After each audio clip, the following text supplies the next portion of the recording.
Hola, hola a todos, yo soy Maide, bienvenidos a mi canal y hoy te voy a enseñar mi receta de hummus. Para los que no lo conocen, esto es un tipo de salsa o dip que es tradicional de la cocina del Medio Oriente y su base es de garbanzo. Vamos a comenzar agregando un poco de aceite de oliva en una sartén y vamos a sofreír pimientos rojos. Yo usé aproximadamente 3/4 de un pimiento grande.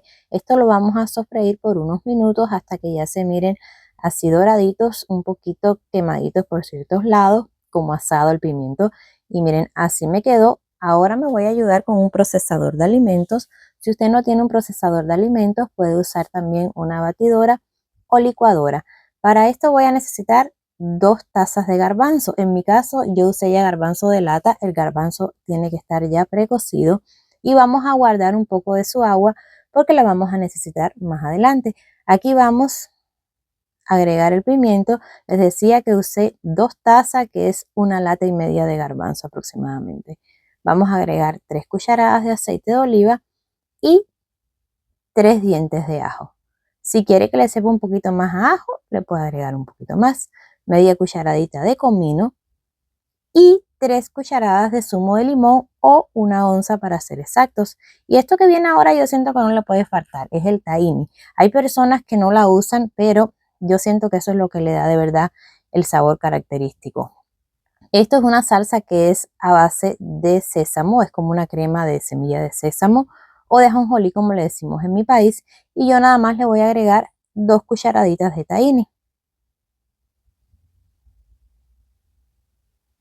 Y ahora viene la sal. Yo les recomiendo que si va a usar como yo del garbanzo en lata, tenga cuidado porque muchas veces ya trae sal.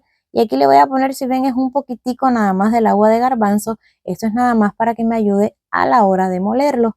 Si en este punto necesitan ponerle un poquito más porque está muy espeso, pues pueden usar un poquito más. Yo con esa cantidad que le eché, pues suficiente. Voy a mezclarlo por unos 2-3 minutos. Y miren, así quedó. Miren qué bonito se ve mi hummus. Miren qué bonito, les voy a enseñar cómo yo lo decoro. Y esto se pone en una mesa, miren, hago como una especie de remolino en el medio. Le pongo un poco de aceite de oliva, unos pimientos del rojito adentro y una hojita de cilantro. Y miren, esto quedó maravilloso para compartir. Además, déjenme decirle que el garbanzo tiene un alto contenido de hierro, de zinc, que es muy bueno para la dieta. Espero les haya gustado mi receta, la puedan hacer en casa, la disfruten tanto como yo. Salud, bendiciones y buen provecho. Bye, bye, bye.